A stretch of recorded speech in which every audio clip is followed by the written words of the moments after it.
Donald ট্ৰাম্পৰ ৰোষত পৰিছে পোপ লিঅ' যুদ্ধৰ বিৰোধিতা কৰাৰ বাবে ধৰ্মগুৰুগৰাকীক ককৰ্থনা কৰিছে ডোনাল্ড ট্ৰাম্পে আৰু পোপ লিঅ'ক দুৰ্বল লগতে ভয়ংকৰ আখ্যা দিছে ডোনাল্ড ট্ৰাম্পে পোপ লিঅ'ই অপৰাধ ভাল পায় বুলি কটাক্ষ কৰিছে কেথলিক গীৰ্জাৰ মুৰব্বীগৰাকী আৰু বিশ্বক ধ্বংস কৰিবলৈ পাৰমাণৱিক অস্ত্ৰ বিচৰা এখন দেশক পোপে সমৰ্থন কৰে বুলিও সৰব হৈ পৰিছে ট্ৰাম্প আমেৰিকাত জন্মগ্ৰহণ কৰা পোপগৰাকীয়ে ভাল কাম কৰা নাই বুলি সমালোচনাত মুখৰ মাৰ্কিন ৰাষ্ট্ৰপতি ডোনাল্ড ট্ৰাম্প আমেৰিকাই ইৰাণৰ কৰা আক্ৰমণৰ বিৰোধিতা কৰিছিল পোপ লিঅ'ই ইৰাণক নিষেধ কৰিম বুলি দিয়া ট্ৰাম্পৰ ভাবুকি গ্ৰহণযোগ্য নহয় বুলি মন্তব্য কৰিছিল পোপ লিঅ'ই তাৰ পিছতে ডোনাল্ড ট্ৰাম্পে মই পোপ লিঅ'ৰ অনুৰাগী নহয় বুলি তীব্ৰ প্ৰতিক্ৰিয়া প্ৰকাশ কৰিছে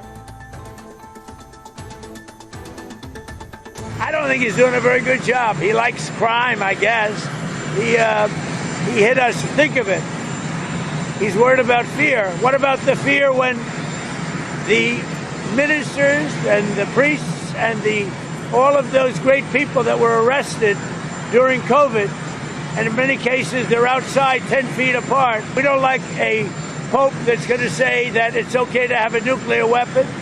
We don't want a pope that says crime is okay in our cities. I don't like it. I'm not a big fan of Pope Leo.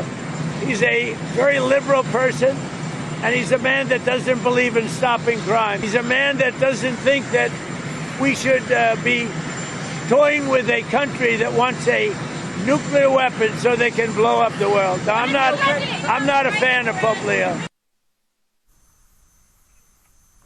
লোকসংস্কৃতিৰ সাধক ভাৰত চৰকাৰৰ সাংস্কৃতিক মন্ত্ৰণালয়ৰ পৰা কামৰূপীয়া লোককৃষ্টিৰ গুৰু উপাধি প্ৰাপ্ত সাংবাদিক তথা বিশিষ্ট ক্ৰীড়া সংগঠক ছয়গাৰ সুকুমাৰ মেধিৰ দেহাৱসান গুৱাহাটী চিকিৎসা মহাবিদ্যালয় হাস্পতালত পুৱা প্ৰায় 5 বজাত শেষ নিশ্বাস ত্যাগ কৰে তেওঁ ছয়গাৰ প্ৰেছ ক্লাবৰ সভাপতি সুকুমাৰ মেধি কিছুদিন ধৰি তেওঁ জ্বৰ আৰু কাহত ভুগি আছিল আক্ৰান্ত হৈ আছিল তেজৰ বিসংগতি ধৰা পৰা ততাতয়াকৈ তেওঁ গুৱাহাটী চিকিৎসা মহাবিদ্যালয় হাস্পতালত ভৰ্তি কৰোৱা হৈছিল আইচিইউত ভৰ্তি কৰোৱা হৈছিল তেওঁ বিজয়নগৰ উপৰহালিৰ সৰস্বতী পাব্লিক একাডেমীৰ উপাধ্যক্ষৰ দৰে আসনো অলংকৃত কৰি আছিল লোকসংস্কৃতিৰ সাধকগৰাকীৰ মৃত্যুত বিভিন্ন দল সংগঠন আৰু শুভাকাংক্ষীয়ে শোক প্ৰকাশ কৰিছে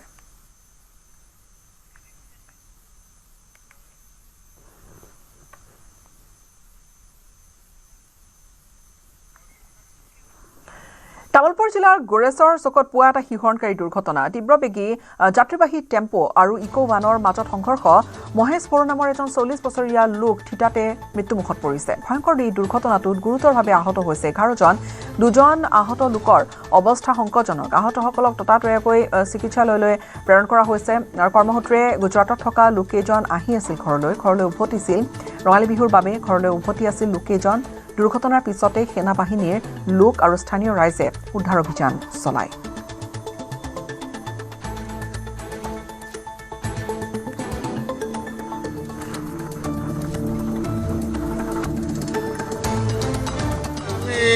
মইতো শুই আছিলো তথাপি এটা প্ৰচণ্ড শব্দ পাই কেনে উঠি আহো যে ইয়াত মানুহবোৰৰ চিটিকি পৰি আছে দুখন গাড়ী মুখামুখি সংঘৰ্ষ হৈছে এজনটো স্পটতে ডেড হৈ গ'ল বাকীবিলাকৰ হাত ভৰি ভাগিছে কাৰোবাৰ কাৰণে আমি সকলো ৰাইজ মিলি কেম্পৰ পৰা আৰ্মিৰ পৰা আহি সকলোৱে মেডিকেল পঠাই দিলোঁ ডেড হোৱাজনটো এতিয়াও পৰি আছে আৰু এইখিনি ঠাইত প্ৰায় এক্সিডেণ্ট হৈ থাকে আজি কেইমাহমান আগতো এজন ডেড হৈছে ইয়াত আঘাত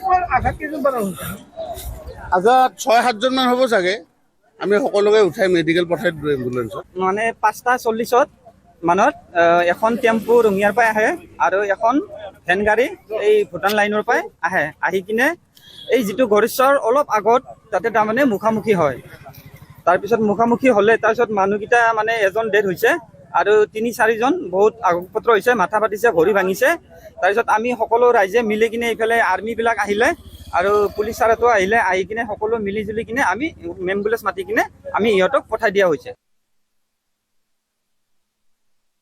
তামুলপুৰৰ গোৰেশ্বৰ চকত আজি পুৱাৰ ভাগত এক ভয়াৱহ পথ দুৰ্ঘটনা সংঘটিত হয় আৰু এই দুৰ্ঘটনাটোৰ ফলত কেইবাগৰাকীও লোক গুৰুতৰভাৱে আহত হোৱাৰ লগতে দেখিবলৈ পোৱা গৈছে যে এগৰাকী লোক দুৰ্ঘটনাস্থলীতে নিহত হৈছে এনেদৰে আচলতে ইকো ভেন আৰু এখন টেম্পু বাহনৰ মুখামুখি সংঘৰ্ষৰ ফলত এই ভয়াৱহ পথ দুৰ্ঘটনাটো সংঘটিত হয় আচলতে তামুলপুৰৰ গোৰেশ্বৰ চকত আজি পুৱাৰ ভাগত এই দুৰ্ঘটনাটো সংঘটিত হয় আৰু দুৰ্ঘটনা ইমানে ভয়াৱহ আছিল যে এই দুৰ্ঘটনাটোৰ ফলত এগৰাকী লোক চিতাতে নিহত হোৱাৰ লগতে আন কেইবাগৰাকীও লোক গুৰুতৰভাৱে আহত হ'বলগীয়া হৈছে। আৰু মই পোনপটীয়াকৈ দেখুৱাইছোঁ, এয়া হ'ল ইকোভেন। এই ইকোভেনখনৰ মুখামুখি সংঘৰ্ষ হৈছিল এই সন্মুখত থকা এই টেম্পুখনৰ সৈতে। আৰু এই মুখামুখি সংঘৰ্ষৰ ফলতে আচলতে কেইবাগৰাকীও লোক গুৰুতৰভাৱে আহত হ'বলগীয়া হৈছিল। আৰু কিছু সময় পূৰ্বে আমি দেখিবলৈ পাইছিলোঁ যে ইয়াত ভাৰতীয় সেনাবাহিনীৰ বহু কেইগৰাকী জোৱান আচলতে ইয়াত উপস্থিত হৈছিল আৰু স্থানীয় ৰাইজৰ সৈতে একেলগে সহযোগ কৰি ভাৰতীয় সেনাবাহিনীৰ জোৱান আৰু স্থানীয় ৰাইজে একেলগে যি আহত লোককেইগৰাকী আছিল, লোককেইগৰাকীক তামোলপুৰ প্ৰাথমিক স্বাস্থ্য কেন্দ্ৰলৈ লৈ যোৱাৰ ব্যৱস্থা কৰিছিল। আজি ৰঙালী বিহুৰ উৰুকা উপলক্ষে নগাঁৱৰ হাতীচুং মৌজাৰ ঐতিহাসিক দীঘলী বিলত সমূহীয়া মৎস্য চিকাৰ পৰ্ব। পল, চেপা, খালৈ, জাল জুলুকি লৈ বিলত নামিল গঞা। যুগ যুগ ধৰি প্ৰতি বছৰে বহাগ বিহুৰ উৰুকাৰ দিনা নগঞাৰ ৰাইজে এনেকৈ পৰম্পৰাগতভাৱে পালন কৰি আহিছে এই সমূহীয়া মাছ ধৰা পৰ্ব। উৰুকা উপলক্ষে যি সমূহীয়া মাছ ধৰাৰ পৰম্পৰা, সেই পৰম্পৰা মই দেখুৱাবলৈ চেষ্টা কৰিম। ইতিমধ্যে দীঘলী বিলত বিভিন্ন অঞ্চলৰ পৰা অহা হাতীচুং মৌজাৰ বিভিন্ন অঞ্চলৰ পৰা অহা ৰাইজ ইয়াত নামিছে আৰু এনেদৰে বৰ্তমান সমূহীয়া যি মাছ ধৰা পৰ্ব, সেই মাছ ধৰা পৰ্বত সকলো এনেদৰে দেখিবলৈ পোৱা গৈছে বিলৰ পাৰত। আৰু যিহেতু আজি উৰুকা উপলক্ষে বহু দিনৰ পৰা ইয়াতে এই পৰম্পৰা চলি আহিছে। আচলতে যি সমূহীয়া মাছ ধৰা পৰম্পৰা এইবাৰো তাৰ ব্যতিক্ৰম নহয়। এনেদৰে বৰ্তমান পুৱাই আচলতে জাকৈ, জাল আৰু বিভিন্ন ধৰণৰ মাছ ধৰা সঁজুলি লৈ এনেদৰে পানীত নামিছে আৰু মই ইয়াৰ সামগ্ৰিক পৰিৱেশ দেখুৱাইছো। কি ক'ব, মাছ ধৰিবলৈ আহিলে? হয় হয় হয়, মাছ ধৰিবলৈ বছৰেকৰ মূৰত ইয়াত আহোঁ। এই উৰুকাৰ দিনাখনে আমি মাছ ধৰোঁ। মাছ ধৰি পেলাই সকলো ৰাইজে মিলি এসাঁজ ধুনীয়াকৈ খাওঁগৈ। এতিয়া মাছ পাইছে নাই ৰাইজে? পাইছে পোৱাসকলে পাইছে, ভাল মাছে পাইছে। এতিয়া পানী দৰ কাৰণে মানুহবোৰ মাছ অলপ কম ধৰিছে। এতিয়া এইটো চাইডৰ পৰাও মানুহ আহিলে উভয় পক্ষে যেতিয়া হ'ব তেতিয়া মাছখিনি সম্পূৰ্ণভাৱে ৰাইজে ধৰিব পাৰিব, উপভোগ কৰিব পাৰিব। মই দেখুৱাইছো আচলতে এয়া পৰিৱেশ, এনেদৰে দীঘলী বিলৰ পৰিৱেশ।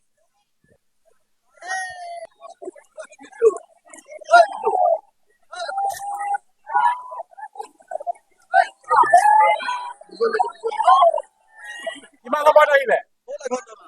এঘণ্টামান হৈছে। প্ৰত্যেকবাৰে আহেনে?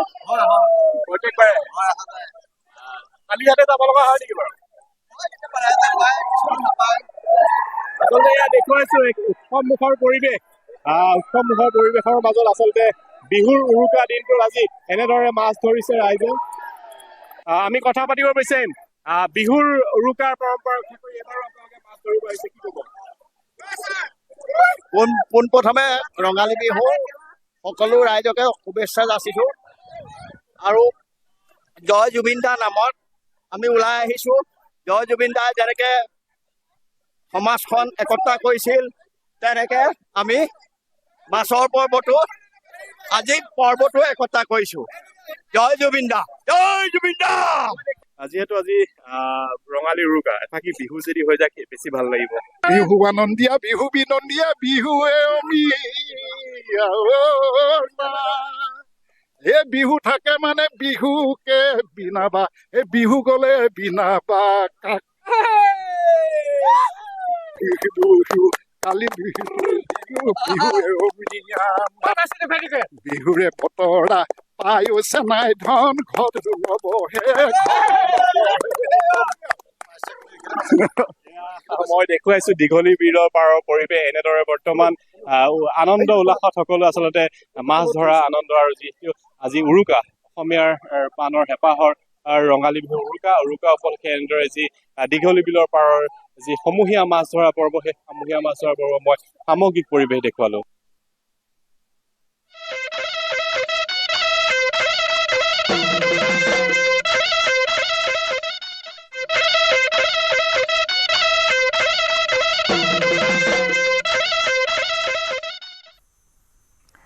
আৰু চাওঁতে আহি পালেহি বিহুটি। কাইলৈ গৰু বিহু। অসমীয়া ৰাইজৰ বাপতি সাহোন ৰঙালী বিহুৰ প্ৰস্তুতি এতিয়া তুংগত। সাজু হৈ উঠিছে শিপিনীয়ে প্ৰিয়জনলৈ বৈ উলিওৱা